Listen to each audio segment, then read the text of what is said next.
We've got some Hey, I'm Luis. And I'm Luis. And you're listening to the Content is Profit podcast. We spent the last 4 years learning the strategies and techniques from some of the top marketers in the world on how to create content that turns into profit. And today, we're bringing them to you so you can take action immediately and start creating real content momentum. If you'd like to learn more about how to turn your content into profit, go to contentisprofit.com. Oh, yeah. Happy Friday! Today's guests come from a very special friend and Content is Profit family member, Rim Hardbacks. Once again, make sure you are proactively building your relationships and network. I'm going to be honest, I love today's guest positioning. Marketing for introverts.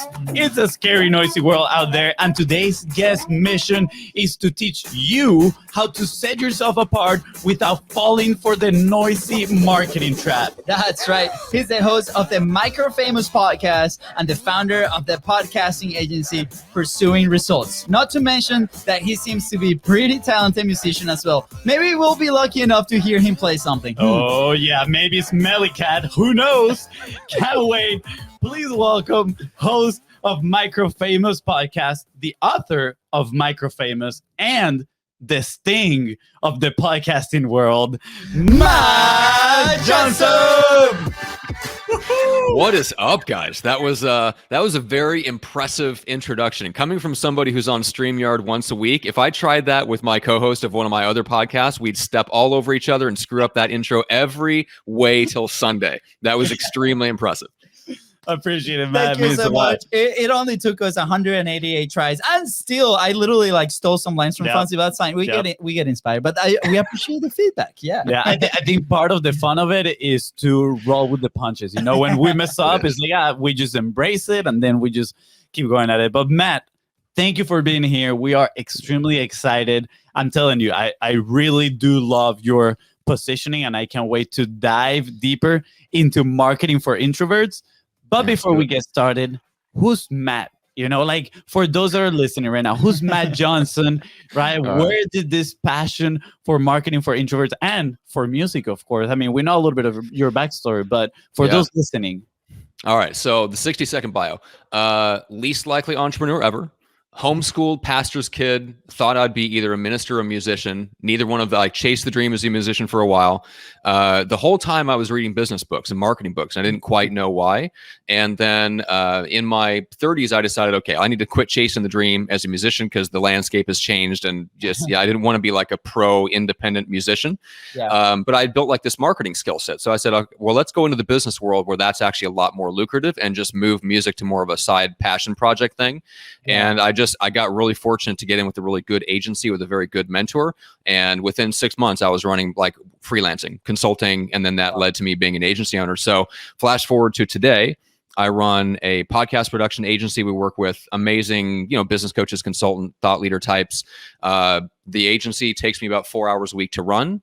I live 2 blocks from the beach in San Diego, and my life is completely different from what it was in 2014. So that's the 60-second bio. Wow, that is absolutely amazing. First of all, guys, this right here is a masterclass on master your 60-second bio. I mean, I feel like I know you now from 10 years ago, Matt. And also, when are we doing a meetup at your house, man? Yeah, exactly. I know. By the way, Matt, I don't know if you know this, but FONZI's moving out of the Content is Profit house. He's going to the beach. So good stuff. And he's just leaving me behind with the baby and the wife and whatever. It's all good. It's time for me to spread my wings, and the beach is a pretty nice place to live. Not gonna lie, it really is. It makes a difference, especially last year. The only thing that kept me sane was getting to the beach. Oh, yes, I bet. One of the things I love in what we talked behind cameras before and now this, right? It's the fact that you went ahead and you created your reality. You're like, okay, this is the environment I wanna be. You recognize also a path maybe that was not ideal. We've shared our story with soccer, and for us it was literally that was our north. Every decision that we made in our life was to go play professionally, and it got to the point where in each of our stories, there's a moment that we're like, we have to wake up. I mean, this is it, right? what was it, right? And for us, for both of us, was a very different moment in our lives, but it led to this. It led to a similar path as well. So I want to say thank you for sharing that, right? So what was that easy for you? Because like for us, Oh, man. you mentioned that you were reading like these marketing books, right? For us, we were reading books, but as a punishment. And by the way, we love our dad. Like we've shared this story. Like our dad was like, "You are grounded. Go read this book," right? And we're like, so we build this like reaction towards reading, where it's like we associated it to that moment, right? Oh, wow. Now, not anymore. Like right now, you know, Good. you don't see him here in the toys, but like all this right here is full of books, and then on the other side too, Fonzi's room is inundated with books, and we consume and we learn and we create these frameworks, and that's what we love to do now. Yeah. That facilitated that transition into, okay, we're interested in this. How is that transition? Because there's a lot of people out there that are in a place where they might not be like fully happy, and they're like, okay, I want to create this. I don't know what direction to take. Yeah. Well, I mean, honestly, I joke around that I've had like, 7 midlife crises or something like that. Like I can get one knocked out before lunch.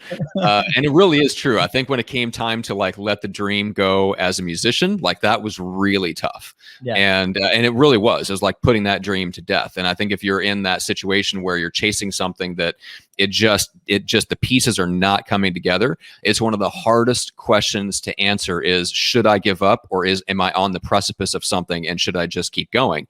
And at the end of the day, it's a lot of times it's not about you, it's about other people and finding the audience for what you're doing. Especially music, but business content is very similar. Like their odds are, if you're any good, there's some audience out there that's going to enjoy your stuff. The question is, how long are you willing to hang in there until you find them, right? If you know they're out there and you just haven't found them yet, then maybe you keep going.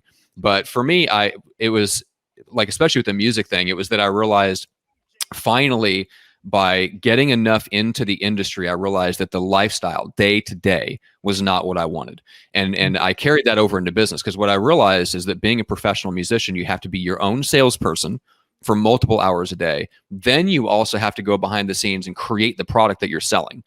And that's really hard to do. It's hard to do as a musician, and it's hard to do as an entrepreneur. Yeah. It's just not easy. And I think if you're an entrepreneur, a freelancer, whatever, the goal should be to get out of that phase as quickly as humanly possible. Either most likely you hand off the operations, the actual doing of the work as quickly as possible. As a musician, you can never do that because you are the product. So you always have to be creating. And I just realized, like, I looked down the road of that lifestyle and realized, man, that lifestyle is not the life that I want to lead. That's what finally triggered me to go, okay, I'm going to put this dream to death, because I realize it's not actually my dream, if that makes sense. Yeah, absolutely. Sorry, Fonzi, I know that you have a very smart question, but I want to make it. Here's the smart question guy. But I personally had that same realization, right? Like I was in a position where I was in Spain playing, and some things happened around the industry and the things, and we were overtraining at that point, and the environment was not the thing that I thought it was going to be. Once I got there, and then and this happened when I was 18, right? Like I'm 31 now, but I was like, I sat down and I had that really honest conversation. It's like, is this really the thing that I want to do every single day, right? Right. Am I willing to do this, or is the dream so shiny that like, is that the thing that's pushing me instead of the love for the thing that I do? And don't get me wrong, I love the sport, right? And I love it, but that was a real conversation I had to have with myself to be like, am I willing to continue to put in the work like this? Am I actually enjoying the process, right? We have another story with screen printing t-shirts, at 90-degree weather in Florida. That was like one of the things that we started, right? And it was like, we do not enjoy the process. Like we have to stop doing this, right? Like the dream is, build a business, build a movement, build something, right? Maybe this is not the vehicle. So I appreciate your thought process. And I love the fact that you brought that up, because that might be something that is not really common on somebody out there. That might be really scary to face, right? For me, it was like, afterwards, I didn't talk to my dad for about 5 months, right? When I made that decision, because that was the north, right? Like, and we're great now, but like, I feel like you're throwing rocks at Dad today. I know. Sorry, Dad. No, but that was the thing that happened, right? It was 18 years of this, right? So, I relate so much. So I appreciate you sharing that. Yeah, man, I'm curious on, on Monday, we were talking to Rich Schaefer, and I don't know if you're familiar with him. Yeah. And we asked him, it's like, hey, what do people need to look for when, trying to be successful. And the first thing he mentioned is you need to know what type of entrepreneur you are, what type of person you are. Look inside of yourself, right? And I relate this to what you just mentioned, right? You started looking inside of yourself. And I'm curious how that process looks like, right? Because there are people out there, we live, like we mentioned, noisy world, right? There's so much going on. We spend so much time in our phones, like our attention is just consuming other stuff. How do you prioritize paying attention to yourself and listening to yourself to be able to make moves like this ones, right? Well, I mean, it happens in the process. So first of all, you actually have to be moving forward. And when you have that goal in mind, that dream of what you want your life to look like, and you're constantly making adjustments, it happens naturally, but it doesn't happen unless you're actually in action. Like you have to be like a heat-seeking missile. Like you got to be on the move, and then you make adjustments while you're on the move. You don't make adjustments from sitting back trying to figure out what you're going to do. So there's only so much you can do just sitting around. As much as I love to sit around and think, believe me, Starbucks with a coffee and a notepad is one of my favorite things ever. But overall, that kind of stuff happened in the course of like going from working inside of an agency, going out, striking out as a freelancer, eventually getting pulled into starting my own agency, like that journey along the way, and watching how I ran the business and watching what felt good and what didn't. That's what broke through those insights. That's what created those insights. I remember there was a point, at one point I was in 4 different businesses. And I remember getting out of a meeting one time and I was the one with the longest to-do list because I was the one that just got shit done. Right. So I came out with the longest to do. I'm like, this is unsustainable. I'm exhausted. And I've got a list a mile long of stuff I know is not going to get done before the next meeting. And I'm like, okay, I gotta refine down and just focus on one thing. And that decision was a life changer in and of itself. But eventually, I mean, it forced me to like get rid of all those 3 other businesses that I loved my partners on, and I loved the dream of all that stuff. But you can't chase, you can't push 4 different rocks up 4 different hills. But that, just as an example, that was one of those points where I got into action. I said yes to a lot of stuff, and then I pared down later, and I found the right thing out of all the stuff that I was involved in to kind of make it my one thing. But those opportunities, I wouldn't have had that opportunity if I hadn't gotten into action and said yes to a lot of stuff for about 2 years. I love that. There's actually an image came to my head. I remember when I was back in high school, we saw this movie. I don't remember the name of the movie, but there was a scene where some guy was saying "action, reaction," right? It was like French, right? It was like "action, reaction." Great accent, which means, right, action, then comes a reaction, right? And this is what I'm listening right now. Like you need that motion to be able to start probably getting this input, right, as you go, and then you have information with which you can make a decision. So for those that maybe are just like sit down thinking too much, again, I'm like you, man. I love thinking, right? But action is a must for sure. I agree 100% with that. It's got to be a mix of both. Yeah. So how do you what type of action do you need to take first, right? Because we live, again, in a noisy world. There is so many things to do, so many shiny objects out there. And I mean, you mentioned it. Number one thing is consistency, right? Like, are you willing to endure long enough doing something? So we got to make sure that we are taking the right action, but we cannot wait to know what is the right action, because then we're not going to do anything. Right. So how do we choose? Well, here's the thing. You never know. So you have to choose.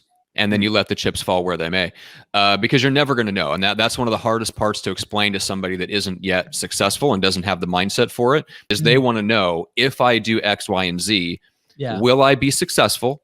How successful will I be, so that I can measure the difference and figure out if I'm willing to pay the price? And that's the thing, is you don't know any of those factors. All you know is where you're at now. You don't know you don't know if it's going to work. You don't know how well it's going to work. And you don't know whether the pain is going to be worth it. And I can bet you, if you actually talk to a lot of successful people, they would go, if you told me how painful the journey was going to be, I probably wouldn't do it, except that I would. Now that I'm here, I would do it all over again. But I would do some things differently, because everybody has that story of, I did this, I tried that, and only some of those things worked. It's like the 80-20 rule. Like only 20% of the stuff you try is going to work, but that somewhere in that 20% is a home run, and you just double down on the home run. Like if you know that going in, that's the way the world works. it makes it a lot easier to just step up to the plate again and swing, knowing that, hey, 99 of those aren't going to be home runs, but you don't need them all to be. You only need one. My agency is a good example. Like I realized I didn't need to be in 4 different businesses to make the impact that I want to make. I'm able to make the impact through the one business that I run. And that one business sells one package to one type of person, period, end of story. Wow. But I get all the impact and the income and the freedom and all that stuff that I want, that I thought I needed to have all my fingers and all these different pies to get. I don't need it, because I found one business that gave all of it to me. It took a lot of experimentation to get there, but I found it. And then now that I have it, I don't feel the need to be involved in a whole bunch of different things. But I would have never come to that point if I didn't step up to the plate and take a whole bunch of swings. Yeah, I love that, man. And sorry, I'll let you chime in here in just a second. Thank you. But Matt, it was a few months ago, actually. I saw a video of Jeff Bezos talking, and he was talking about making decisions.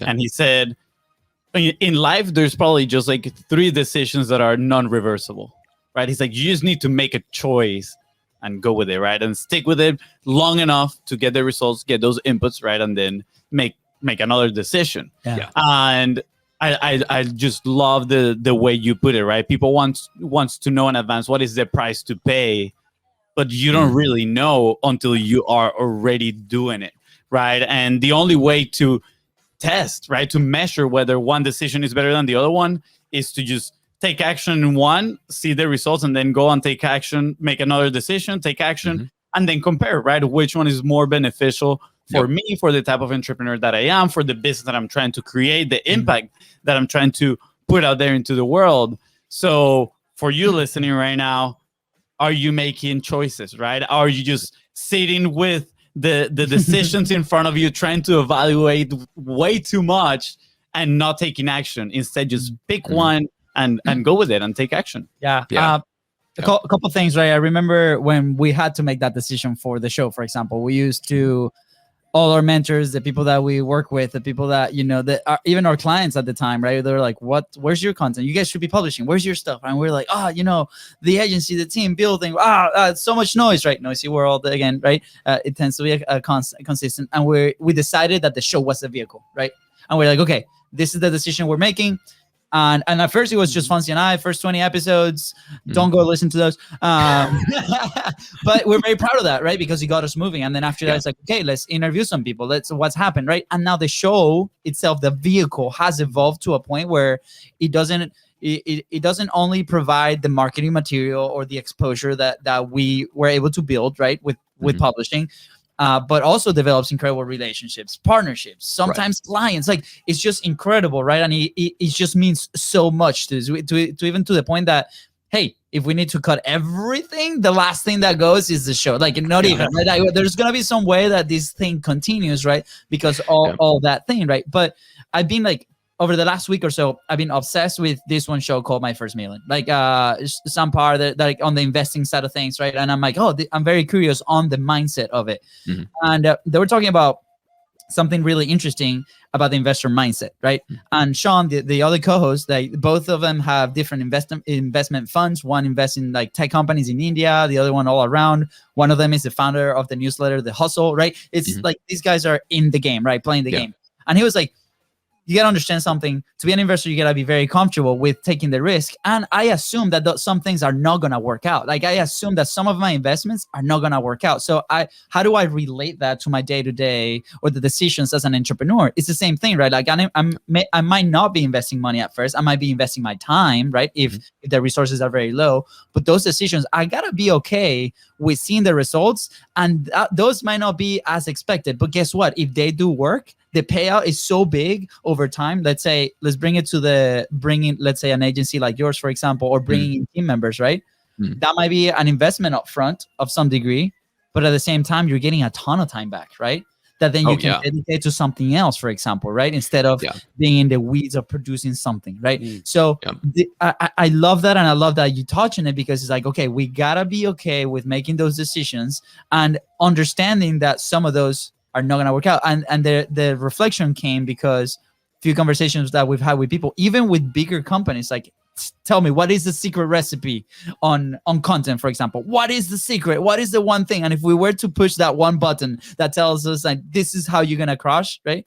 We're like, well, it depends on so many factors. Like who you are you willing to publish? Like, are you willing to talk? Are you willing to record video, just audio? Like, what is it, right? Are you willing to be consistent, which tends to be the number one thing, right? So I appreciate you for bringing that up. And I think it's a great, point of contact in here to, as an entrepreneur and a content producer, we have to be aware. Now, perfect. I love this transition here because the positioning, the geeks, the marketers on us. Okay. How do you come up with that positioning? Was that by chance? Was that by design? How did you come up with that angle? Okay. It was in conversation with the client, and they asked me the question, why are you not, you've basically built the perfect marketing system for introverts. Why aren't you telling people that's what it is? I'm like, well, that's really interesting because, like in my agency, it's half and half. Podcast production and the stuff that we do, like it works just as well for extroverts as it does for introverts. But she asked me like the overall system, the micro-famous system, and just what all goes into it. She's like, you've essentially built this system that allows you to be an introvert, not be on social media hardly at all, and still grow the business, still be visible and all this stuff. And yeah, it was such an interesting question because it brought up the idea of like, why don't I divide the market of people I'm going in half and willingly sacrifice the extroverts? Like that's a big decision. I think that's what trips most people up, because in order to get a really clear positioning, like something that just rolls right off the tongue and people go, holy cow, I've never heard that before. You've got to give something up. You've got to give up the fantasy of selling to everybody so you can get the reality of actually selling to a few of them and strongly attracting a few of the right people. That's what trips so many people up, is that like, oh, I don't want to give that, I don't want to give up that segment of my audience. It's like, well, but if you give that up, the clarity that you get of going after the people that you're most passionate and most excited to serve way offsets it. And the good part about it is then you can get really clear about, okay, well, if I'm not going to go after everybody and I'm going to only go after the exact right people that I want to speak to, well, you might as well go after the most valuable slice of the market, right? So all these people that are putting out content and right out of the gate, they're trying to monetize it by selling low price products to a big audience. I would tell them to go do the exact opposite. And I stumbled on this strategy by complete accident. So I do not claim to be a genius, but I went and developed through the podcasting, like relationships with the highest level people in the industries I was in. And those were my first clients. That made a huge difference, because when I did that and they talked about me behind the scenes at conferences and stuff, it was completely different. I've never sold a really low price product en masse. I've never built a big audience, and I make plenty of money and have a great life because I went after the most valuable slice of my market first.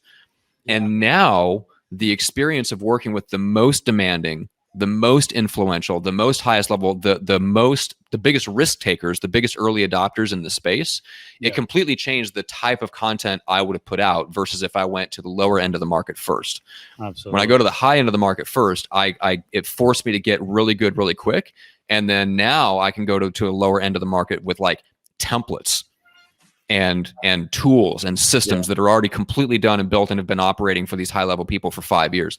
So it changed everything. So I think there's a lot of things that once you get clear on once you decide you don't need everybody, once you decide you don't need the maximum number of eyeballs on your content, then you go, okay, well, who are the right people? And if I'm going to serve a smaller group of people, let's make sure that they're the right people and they have money. Yes. Step number one, they need to have money. Yeah. Right. I mean, it's such a common sense thing, but it gets overlooked all the time. Absolutely, man. Gong moment, by the way. That was a gong. Yeah. In there. Put it again. Put it again. Okay. Gong moment. Hold on. The crowd is going crazy. The crowd is just going wild, man. Matt, you're getting a standing ovation over here. Yeah. Man. This was absolutely amazing. Just like we kind of stumbled around something similar of what you just explained, right? We got indoctrinated in this marketing world through the ClickFunnels community. I don't know well, yeah, there you go. You're familiar with them, right? I'm familiar, yeah. Yeah, they have, lots of education, right? But one of the first things that they promote, or I don't know if they still promote this at the very beginning, but it was their self-liquidating offer, right? They said, you need to have a self-liquidating offer, which it makes total sense, right? I mean, if you can acquire customers at a break-even point, that's a game change. That's game-changing, right? But for somebody that didn't have a service at the moment, didn't have developed a skill that you could either monetize as a freelancer, and of course, you had no digital products, like it's very, very challenging, right? So we spend a lot of time trying to figure out how to sell these low-ticket things. And it wasn't until we joined a different community, right? This person later became our coach and mentor. And it was a light bulb for us when he talked about most people try to start at the bottom of what they call the value ladder, right? It's like, instead, go to the mid section of the value ladder, high, mid, high, right there, where you sell a service, a high ticket service, and start there, because that is gonna give you cash to be able to run the business. It was high ticket products for us meant higher ticket service, right? So it was like, oh, it makes more sense because at the end of the day, it's month to month, right? And we can build upon that and and so on. So that was a big idea moment. For us, that was a gong moment right there. Sorry, Matt. Well, and I want to just to relate it to content real quick. It changes the content that you put out. Because if you're selling a low ticket offer, and let's say you're separate the ads part of it, right? But your main thing is you're selling a low ticket offer, and so you're on social media, and that's your goal, is to build an audience around a low ticket offer. Well, then that sets the expectation right off the bat that the goal of being on social media is the maximum number of eyeballs, which is like coming out right out of the gate as a musician and going, hey, I'm going to start a popular band. It's like, okay, great. That's going to lead you to start the next Backstreet Boys or NSYNC. You're not like. It's just going to lead you in the wrong direction. If you start off with saying, I'm going to build a cult following first, then you have a chance of doing something interesting and important. If you start the idea like being on social media and producing content, and the end goal is selling them a low priced offer, it gets you kind of off on the wrong track right away. If you start with selling a high price thing and you're doing really interesting things behind the scenes, like you're experimenting with really high level clients and you're trying things and you're figuring out what works, that's what you can share on social media. That is a completely different kind of content. I'll give you an example. So back in the day when I was at my old agency, I was just an account manager getting promoted up into like business development. And I was going to start hopping on these webinars. And the CEO that I worked for walked into the office one day and just said, Johnson, you should start a blog. I'm like, raise his hand to the heavens. Johnson. I'm like, what are you talking about? Like, what do you mean I should start a blog? He's like, you should literally start a blog where you talk about the marketing experiments you're doing with clients and share screenshots of the stuff you're doing with their video and email marketing. He's like, you should call it something like, it's like, I don't know, like Matt Johnson, relentlessly pursuing results. I'm like, okay, fine. So I went and bought the domain Pursuing Results. So and that's what I did. So every week I would send a blog post out to my agency clients that I was in charge of, and I would just share the stuff that we were doing to improve their subject lines, improve their open rates, improve the topics of their videos, what topics were working for other people that the other clients could steal and stuff like that. And that laid the foundation for me to leave and spring out as my own freelancer and a consultant. And then that eventually became the company website for my agency. It just kind of evolved from there. I literally didn't even have a good company name. I just kept rolling with that because that's literally the domain that I own. And it's still the name of it today. But I got started. Very, very important question. Was your boss happy after that decision when you left? He was very happy. Yes. Okay, that's good. That's awesome. Now, here's what's interesting though. The most fun part of it was seeing the how would I term this? I don't know. The quality of the interactions with those clients shifted dramatically over the course of from a couple of months because I took over like their hardest clients in the agency, the ones that had been there the longest, the ones that were jaded, the ones that had been doing it for a couple of years, and they were just kind of on autopilot. It went from hard to get a hold of to, okay, I'll take a call, to opening up to me about their business and treating me like a consultant. Taking my, then I could get stuff done. I could text somebody and they'd be like, oh yeah, for sure, let's jump on a call. Like in 2 months. That's the power of not only just sharing content, but when you're sharing content because you're working with high level influential people and you're doing interesting creative work, when you do go to share content, it's a different level of content and people resonate with that immediately. The right people. The right people see that and go, holy cow, I don't see that you're not just repeating what Gary Vee's saying. Like, you're doing something different and interesting. I'm going to pay attention to this guy and see where this goes. Like, that's the kind of response that you get, as opposed to sharing something where you're trying to build a mass audience, which leads you to things like just copying what Gary Vee says or his style and just kind of doing more of the same. So I think if people focus on higher ticket, like doing something new with influential people that are the early adopters in their industry, it's going to change the quality of the content you put out, and that content is going to make other influential, high quality people drawn to you. Yeah. Now, devil's advocate a little bit here. Love it. By the way, we are 120% agree with you, because that's exactly how we were able to build from the platform, from the show. Before you go into devil's advocate mode here, he can already see it. That's hilarious. Yeah. Oh yeah. Like, Matt, the similarities here are I love this, man. Because look, like, after we realized that moment with the value ladder that I just told you about, and we started the podcast, we started realizing that the podcast was such an incredible medium to open doors that we would have no chance to open if it wasn't because of that medium. Yeah, 100%. Right. I mean, we got to connect with incredible entrepreneurs, right? I mean, Todd Brown, Rich Schaefer, the one and only Matt Johnson, right? And dude, like, that was absolutely mind blowing for us, because at that moment is when we realized, wow, first, like you mentioned, the quality of the content is way higher, right? Because we're having conversations with these thought leaders that are literally, first, they're sharing with you their knowledge and with the audience. And then second, you are putting them yourself at their level as well by having this conversation. And then we were like, guess what? And also, they are a perfect fit for us to help them with what we do. So then we started saying, what if we just ask them, right? It's like, hey, what can we show you what we do, right? And they were so open about it, and you know, some of them were even grateful, like, yeah, absolutely, I would love it. And that was mind changing for us. We kind of like stumble upon that as well, and honestly, that's why we still do podcasting. It's just like, it's just such a huge lever to your business, your personal relationships, your personal growth. We haven't found a downside to this platform, this medium. No, I haven't either. It's really amazing. Yeah. Now you go with your devil advocate right there. With what? What did you say, bro? Okay. Anyways, Matt. Okay. So here's the thing. Okay. How do we transition, right? Because for we have these two moments. Like, you have your moment. We had our moment where we saw it. We're like, this is the potential, right? So. Are we having a moment right now? Are we having a moment? No. I mean, we clearly, for the past hour, yes. But we have these conversations, right? When for us it's very clear, because we've been there. We're like, we thought that we had to like talk to everybody and figure it out, and it was just challenge, right? And then we figured it out. We were like, okay, this is our one person, that this is the message, this is the thing that we want to do, right? And it continues to evolve over time. But we're like, okay, product wise, right? How does somebody transition from that? Do they have to go through that crazy like discovery moment, like, or how do we make that transition? How do we, as a coach, or have you encountered, right? Like, I'm asking more on the business side of things, right? Let's say somebody comes to you. Is your message so clear that when they come to you, they're done? They're like, we call it the frictionless sell, right? They're like, I believe very rarely. Yeah, very rarely is the answer to that question. Yeah. Yes, which is great, right? Same thing with us now. Yeah.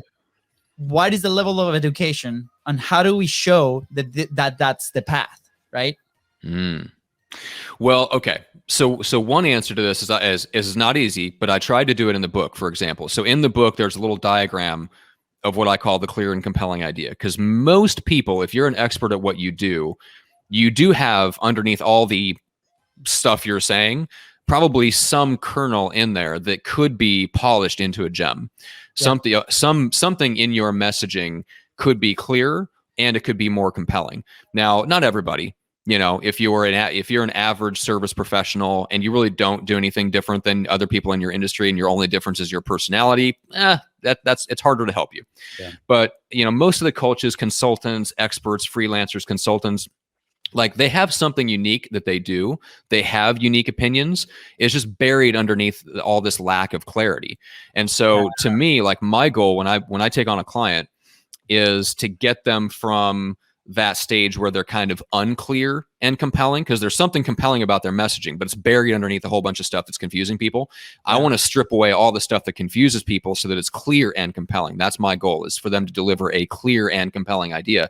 So it has to be razor sharp clear to the right people, and it has to be compelling in the sense that it gets them off the couch and moving, learning more, getting on a call with you, whatever that form takes. They've got to get off the couch and moving. So it has to, like, in order for your messaging, like, when it's right, when you get this response. And I used to get this all the time when I first started the podcast agency. I would tell them what we did, done for you. We book the guest. You just show up and talk and record, and we do everything else. And it was like, holy cow, are you serious? I didn't even know that existed. I'm like, that's what we do. They're like, well, hey, like, I don't even have to ask for a phone call. They were like, when can we get on the phone again? Because the idea was right. So I had to do less sales, and all I had to do is just give them the idea. And it was like, oh my God, I want to learn more. That's when you really know that you've got the clear and compelling idea.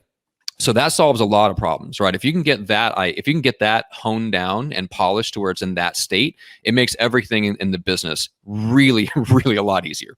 Yeah. Oh, that's good. Yeah. What comes to mind is, how do you polish that idea, right? The first thought that comes to my mind is publishing, speaking, right? And having this conversation. Yes. It's a two-way conversation with the audience. Yes. It is publishing content. It's having phone calls.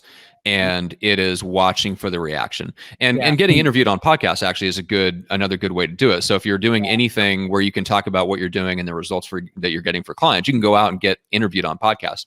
And you're watching for the reaction from the host. You're watching for the comments you get from the audience. You're having phone calls with people in your ideal market saying, like, hey, this is what I'm working on. And you're watching for that holy cow reaction. Mm-hmm. That's when you know you got it. Yeah. Thanks you for putting it so clear. And as you were describing that, we've had those moments, right? And somehow we've been able to explain it also during the challenge and on the workshop that we've been able to do. And, we have one very clear. We talk a lot about the publishing pyramid, and that's a concept that was out of an interview that was done to us, right? It was born out of the answer of that question, and the reaction was so clear and like, what? That ended up turning into a keynote. That ended up, we ended up presenting at Podfest. And then there was another idea called the podcasting profit formula. Same thing. People are like, what? That ended up being another keynote for VidFest, right? Yeah. And then we developed a whole workshop around it. And those are those gems. So I love that those are born out of that. And now, every time we jump on a guesting interview, Fonzie always has his notepad. And I started to do that habit too, because as we are explaining these things, all these ideas are like coming out of our mouth, and you're like, oh my gosh, I wish I recorded that or put it on paper. So people are like, what are you guys taking notes? It's like, you're a guest. I'm like, yeah, you don't know what's about to happen, right? So I love that you share that, and that I really want to encourage everybody like listening, right?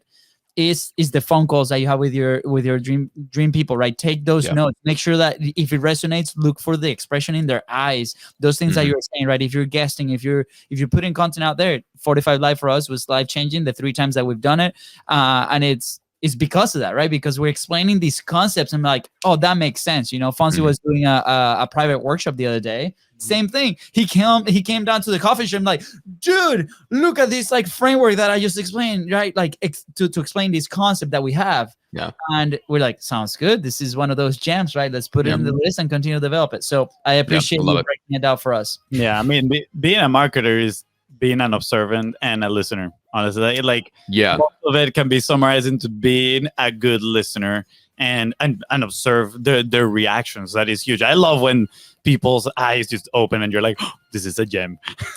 Yeah, I know. And empathy is such a huge part of that. And it's a hard skill set to build. It's well worth building, but the ability to put yourself in the shoes of other people and look at it from their perspective, it's everything in marketing. And it's one of the toughest things to do if you're in dire straits financially. So one of the things that I accidentally did right is right out of the gate, I just got a freelance contract with one client, and it was kind of like an open-ended, we're going to do a whole bunch of stuff. And, this is kind of the base of it. We knew we were going to do a podcast together, but then I was going to do a bunch of other stuff, but it was just enough that I didn't have to worry about paying my rent. Right. So, for anyone that's come for like that, the whole ClickFunnels thing is tough because you're trying to take people that are not business people yet and turn them into information marketers. Info marketing is tough. It is a big challenge, right? Running a service business is a lot easier, especially in the early days, and it takes the pressure off you to where you don't have to worry about your finances. And then you can step outside of yourself and you can have empathy for the people that you're selling to, and you can start to see things from their angle. When your paycheck, when that client saying yes to you or that prospect saying yes is what determines whether you have to start looking for an apartment in a cheaper part of town. Those are the conversations going on inside your head. It's really hard to have empathy for the other person and sell them the way they want to be sold, create the product that they want to buy, have the conversations that give you the feedback that lead you to it. Like, it's tough to do all that stuff. Yeah. So if you're on the beginning end of the entrepreneurial spectrum, get your personal finances taken care of as quickly as humanly possible by 1 to 2 core clients that you keep, and then tinker outside that, because it's really hard to tinker when your own personal income is on the line. Yeah. Wait. Another goal moment. The audience going, wow, that was amazing right here. You keep dropping these golden boulders, man. Like we order some helmets on Amazon boulders. so we can protect ourselves from all these golden boulders that are dropping here. Nuggets, golden nuggets don't nope, they don't do it anymore. Yeah, they don't do it. Oh man, that's funny. Matt, thank you. Like, everything that you've shared today, like, personally, we resonate so much because we are being part of that journey too, and we saw the results. We saw that, like, especially for us, everything changed when COVID hit. We used to help a lot of local businesses, and then the show gave us that ability, right, to go after these people, and we were able to build a team. And then this, it's like, oh my gosh, this is the thing, right? So I appreciate, and I hope this helps everybody listening, right? Like, if you are in that position where it's like, where do I go? What do I do? Like, what is the thing that I do? This episode is a roadmap to that, right? Yeah. And I appreciate you for sharing everything with us. Now, a couple last questions as we wrap up the show, Matt. Number one is, what is a good action point, right, for that entrepreneur? And I think it's clear. Like, I won't say it, but I think it's been very clear with the theme of the show today. But it's that, what is that one thing that they can do today to make that momentum, right? We could be content wise / product wise, right? Okay. To me, it's the choice. So one of the biggest, most impactful things I ever did in the business was this question popped out of the blue. I don't know who to credit it to, because I probably heard it somewhere, but the question popped into my mind. If somebody landed in San Diego and texted me out of the blue and said, "Hey, Matt, let me buy you coffee, buy you a drink, let's meet up," who would I enthusiastically say yes to? And I should only be selling to those people. Right. And so I started to build the entire agency and all the marketing and all the content that I put out around that person. And so those are the people that I attract into my life. So if you ask yourself, I think one of the best things anybody can ask that question, you can be an executive, you can be an entrepreneur, you can be established, you can be a small business owner, whatever, is ask yourself, like, on a daily basis, do the people that buy from me make me want to hang out with them? And if not, that's a big problem. Yeah. Right? Who do you actually want to hang out with on a day-to-day basis, and are you selling to them? Because your life will be much happier, and in the end, your business and the content you produce will probably be a lot better if you're making it for people you actually genuinely enjoy and like to spend time with. So that's the number one thing I would tell anyone to do, like, right this second, is ask that question. That is amazing. We had a similar question posed by Gavin. I don't know if you remember when he came here. Yeah. He's, again, another incredible marketer. His term wasn't coffee. He's like, you wanted people that you can go and get a beer with, right? Yes. And we're like, where's he from? That's so funny. Yeah. He's from Scotland. Yeah, he's from Scotland. He's Scottish. So obviously, he's gonna go for the brewskis. But yeah, absolutely. It's so funny that somebody asked you the same question. We've had a lot of similarities in our backgrounns. Yeah, this is so much. Awesome. I wish we had the similarity of music. Not gonna lie, that's a talent I wish I would have developed and make flourish in my life. But we're working towards it, Matt. One of these days we're gonna do a duet. I'll play the guitar. No smelly cat, please. No smelly cat. Yeah. Matt, last question of the show. And we at some point we're gonna have to do part 2 because this has been, like, so fun. Where will you be if you did not publish? Honestly, I'd be working for somebody else, making $40,000 a year. That's where I'd be. And I'd be unhappy. That's the bottom line. So podcasting and content as a whole changed my life. It's introduced me to all the relationships, all the key relationships I have right now came from publishing content in one way, shape, or form. From business mentors to my co-host, the equivalent of, Luis in my life is my co-host, Greg, who's up in the Bay Area on my real estate podcast. That podcast has 1.5 million downloads. We were speaking across the country and doing speaking engagements 1.5 years into starting our podcast. Like, it happened that fast, 18 months. Yes. And I was micro famous in the real estate agent space. Publishing content changed literally everything in my life. Wow. I wouldn't be publishing the music, right? Yep. Because I'd be working for somebody else 40, 50 hours a week, stressed out of my mind, managing accounts. And I wouldn't have the mental and emotional space to even create music. I figured that out the hard way.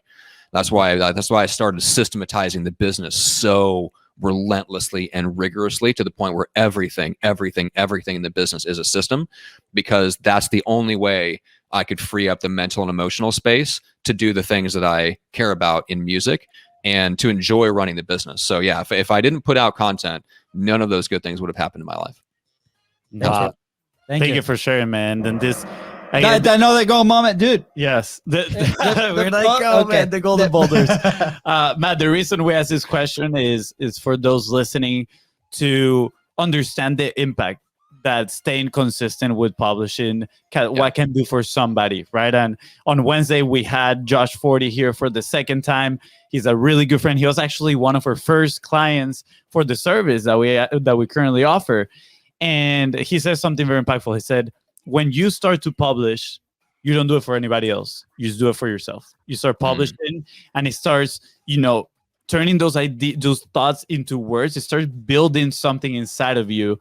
And then immediately you start building a community around you, right? And that's something that I see in you, man. Like, of course, I didn't know pre-publishing Matt, but I can tell that just the act of being in front and having these powerful, meaningful conversations with other people. I mean, you just said it, right? It changed your life. So the reason we ask this question is to inspire, motivate the listener right now to take action, right? Go ahead and take consistent action over a long period of time. So thank you so much, Matt. This has been absolutely amazing. Where can people connect with you, Matt? Where can people find out more about you and what you guys do?